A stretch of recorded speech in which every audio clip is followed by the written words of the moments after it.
Raine Spencer, or as the girls used to call her, Acid Raine. And by the girls, I mean, of course, Diana and her sisters and her little brother at the time. They absolutely couldn't stand her. Now, I was really amused to read in Tina Brown's book, The Diana Chronicles, her actual description of Raine Spencer, and I think it's hilarious, so I just have to share it with you so you can have a giggle too. The gratingly posh voice, the red drumming fingernails, the aerodynamic hair coughed into an immobile bouffon helmet, the stuck-up insistence on changing 3 times a day for lunch, tea and formal dinner. Raine herself had to survive parenting hell. And then she goes on to describe Cartlin, which I thought was just hilarious, because she said that Cartlin was dressed like a Belgravia version of Dame Edna Everage with, this is just awful, but it's so true, with trailing clouds of pink chiffon and layers of recklessly applied fuchsia lipstick, posses of small yapping poodles in rhinestone collars followed her everywhere.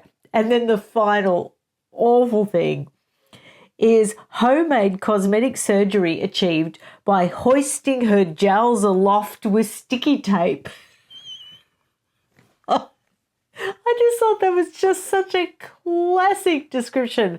And that's what I love about Tina Brown, because she can just be so snarky but so accurate. I was actually unaware that Raine, even while she was married to the Earl of Dartmouth, was positioning herself to become, Earl Spencer's wife. Now, as soon as Diana's grandfather died and her father became Earl Spencer and inherited Althorpe, there was Raine already having a passionate fling with her dad. And soon after her divorce came through from the Earl of Dartmouth, 6 weeks later, she actually got married to Diana's father in a registry office. And they didn't tell Diana, they didn't tell her older sisters, and they didn't tell Charles Spencer. Actually, it's really sad because Charles Spencer was actually called in by his headmaster and told that his father had remarried. That just seems so cruel and horrible, doesn't it? And that was the instance where Diana's older sisters actually sort of revved her up to have a go at her father. And she actually went up to her father and slapped him across the face and more or less said, "How dare you do this to us? We'll never forgive you." And it did cause quite a rupture in their relationship. For some inexplicable reason, Diana was always really close to her father. And when Acid Raine sort of blew in, it did rupture that relationship for quite some time. Now, it's also hilarious because when Tina Brown's saying that they did have this rather passionate affair, she did a really funny description of that passion as told to her by a close friend of the couple. Her terrifying effectiveness also seems to have extended to sex. Johnny was always terribly interested in sex, and so was Raine, a mutual friend recalled. Raine used to scream. Oh, I don't know whether you really want to hear this, but I'm going to tell you anyway. Raine used to scream, "Oh, you are wonderful. You are sexy." Oh, isn't that just a little yuck? And it is said, also by this mutual friend, I don't know whether she was a very good friend, when she was married to the Earl of Dartmouth, she used to say coyly, "Gerald must have his rights." Oh, when you see pictures of Raine, and then you read that, the two just, and when you see pictures of Diana's dad and what he looked like when he married Raine, you just can't really imagine that, can you? Actually, that led to the divorce from the Earl of Dartmouth because they were in a hotel room and they were having the screaming oh, you are wonderful, you are sexy. They were having that moment, and he did have a stroke. Now, this wasn't the big stroke that he had a few years later where Raine cared for him really well and everything. This was just like a mini stroke, but he did have to be carted off for men. It's not funny, but he had to be carted off. And evidently Raine looked a bit bedraggled and looked like she just got out of bed and quickly chucked her clothes on. I mean, the bouffant hair was a bit crooked and lipstick a bit smeared, and everyone knew what they'd been doing. And it was at that moment that the Earl of Dartmouth had had enough, and the divorce actually was started to be activated, one might say. Now, it's really interesting too about all the stories about Barbara Cartland and how determined she was to get Raine married off when in her coming out season, Barbara Cartland actually threw a birthday dinner and dance, and she invited every eligible young man at the time.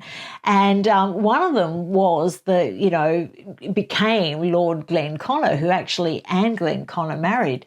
But when he was a young, eligible young man, he was actually heading up the stairs to go to this party, this birthday dinner dance, and Barbara Cartland actually appeared on the landing and said, "Oh, don't bother coming up. Raine's just got engaged." So all the young eligible men that hadn't actually managed to enter the party yet, well, she didn't care. She wasn't going to pay for their drinks and their food because she didn't need them anymore because Raine was already engaged. So it's just so blatant, isn't it? That's what it was all about, just achieving the very best marriage you could to the very best person.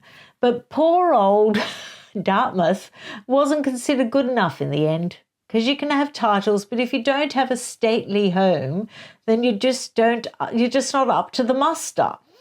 But Raine Spencer really enjoyed decorating Althorpe, and that was one of the things that incensed Diana and her sisters and her brother, because she sold off really valuable artworks and priceless artefacts from Althorpe in order to fund her renovations and her redecorations. And being Barbara Cartland's daughter, it has been said that the decorations weren't all that tasteful. They were a little over the top, little bit too much gold leaf, one might say, and were a little bit tacky. And she was really into sort of coloured walls and sort of wall-to-wall carpet. But evidently Johnny Spencer just adored it and thought it was wonderful because he'd never been so comfortable in all his life. Now, when Diana had actually divorced the then Prince Charles, it's interesting that Raine and her became a little bit closer. They did used to have regular lunches. They seemed to enjoy each other's company. Diana often rang her up for advice, and so by the time Diana died, they were quite close. But around the time of Diana's dad's death, they were definitely not close. And Charles and Diana wasted no time descending on Althorpe and making sure that Raine was chucked out and Charles was installed as the new Earl. And poor old Raine had actually packed her dresses in Spencer suitcases. And when Diana discovered that the suitcases were Spencer suitcases because they'd had their sort of monogram on them, she threw all Raine's clothes out of the suitcases into black garbage bags and threw the garbage bags down the stairs. It's also reported that Diana actually pushed Raine down the stairs. It was around the time when Charles Spencer was getting married to Victoria. I think that was his first marriage. And they were all at the house, and it was sort of like the dinner before the wedding sort of thing. And Diana was incensed by the way that both her father and Raine wouldn't talk to her mother, Frances, and sort of shamed and embarrassed her. And Diana was furious and had this huge row with Raine on the landing at the top of the stairs. And it's said, I don't know how true this is, but it's said that she pushed Raine and Raine tumbled down a few stairs onto the first landing. So if that's the case, I'm amazed with the treatment this poor woman put up with. I mean, she must have loved Earl Spencer, you would think, to put up with all that rubbish. I mean, she really did put up with an awful lot. Now, it must be said to her credit that when Earl Spencer had his second stroke, she actually went out of her way to make sure he received the best medical attention.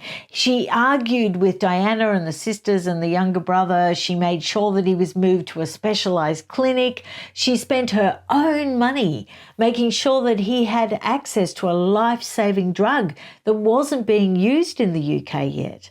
And they said that that was by large measure the reason that he recovered to the extent that he did. So let me know if you know any juicy stories about Raine Spencer or Barbara Cartland, and leave them in the comments down below. I'd love to read them. It's such an entertaining story, and I just love the way Tina Brown described both Raine and Barbara Cartland, because she's just got just that right bit of biting sort of snark that keeps you reading and keeps you laughing. I really can recommend the Diana Chronicles if you want to have a really great read.